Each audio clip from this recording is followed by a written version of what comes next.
తెలుగు నేల మీద నుంచి ఒక వ్యక్తి ఉపరాష్ట్రపతి అయ్యాడంటే ఆ ప్రాంత ప్రజలందరికీ గర్వకారణమే. అందుకే హైదరాబాద్లో, విశాఖలోనే కాక బీజేపీకి పట్టున్న ఇతర జిల్లాల్లోనూ టపాసులు బాగానే పేలాయి.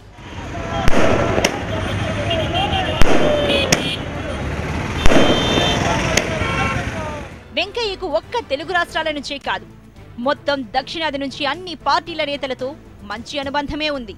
బీజేపీలో దక్షిణాది నుంచి ఆయనలా ఎదిగిన మరో నేత లేరంటే అతిశయోక్తి కాదు.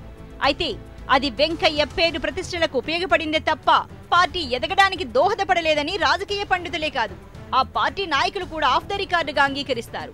వెంకయ్యకు చంద్రబాబుకు ఉన్న దోస్తానా కారణంగానే బీజేపీ సొంతంగా ఎదగలేకపోయిందని, బాబుతో పొత్తు పెట్టుకోవడానికి, పొత్తు కొనసాగడానికి వెంకయ్యే కారణమన్న అభిప్రాయం సర్వత్రా నెలకొంది.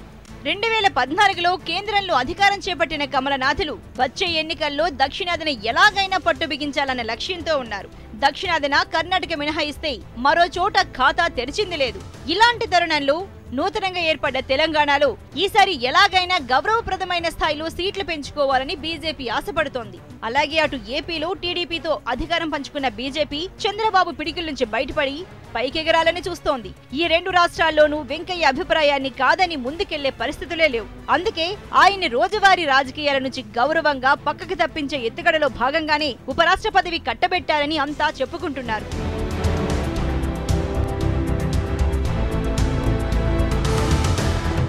టీడీపీతో పొత్తు వల్లే బీజేపీ ప్రజలకు దూరమవుతోందని తెలంగాణ బీజేపీ నేతలు అధిష్టానానికి ఎన్నిసార్లు మొరపెట్టుకున్నా వెంకయ్య ముందు వారి మొర వినే నాథడే కనిపించలేదు. అటు ఏపీలోనూ ఇప్పటికీ బీజేపీ అధ్యక్షుణ్ణి అధికారికంగా ఖరారు చేయలేదు. ఈ పరిస్థితుల్లో పార్టీ ఎదుగుదల ఎలా సాధ్యమవుతుందన్న ప్రశ్నలు సామాన్య కార్యకర్తల నుంచి కూడా వ్యక్తమయ్యాయి. అమిత్ షా విజయవాడ వచ్చినప్పుడు ప్లకార్డుల ప్రదర్శనను హైకమాండ్ పరిగణలో ఉంచుకుందని సమాచారం. ఈ నేపథ్యంలో రెండు రాష్ట్రాల్లోనూ బీజేపీకి కొత్త నాయకత్వాన్ని తయారు చేసి ఉత్సాహవంతులకు కొత్త బాధ్యతలు అప్పగించి ఇంటింటికి బీజేపీ పేరుతో మోడీని మరింతగా జనంలోకి తీసుకువెళ్లే కసరత్తు జోరుగా నడుస్తోంది. ఇటీవలే దాదాపు 100 మంది ఫుల్ టైమర్లను కూడా తెలంగాణ బీజేపీ రిక్రూట్ చేసుకుని వారికి బైక్లు అందజేసింది.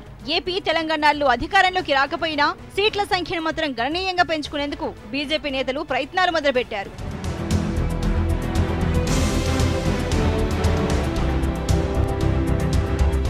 బీజేపీ లక్ష్యానికి అనుగుణంగా వెంకయ్య స్థానాన్ని ఎవరి ద్వారా భర్తీ చేస్తారన్నదే ఇప్పుడు ఎదురవుతోన్న ప్రశ్న.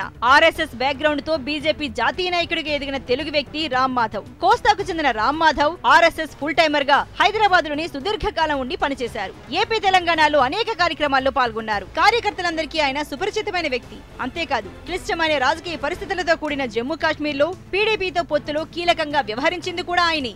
పాకిస్తాన్ తో, చైనాతో ఎదురవుతున్న పరిస్థితులపై పూర్తి అవగాహన ఉన్న వ్యక్తి రామ్ మాధవ్. మోడీకి సన్నిహితుడిగా విదేశీ వ్యవహారాల్లోనూ కీలకంగా ఉంటున్నారు.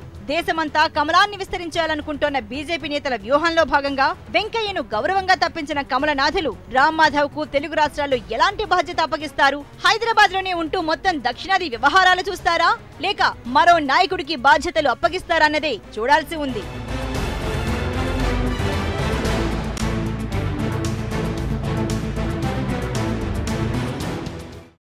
For more latest news updates, please subscribe to HMTV YouTube channel.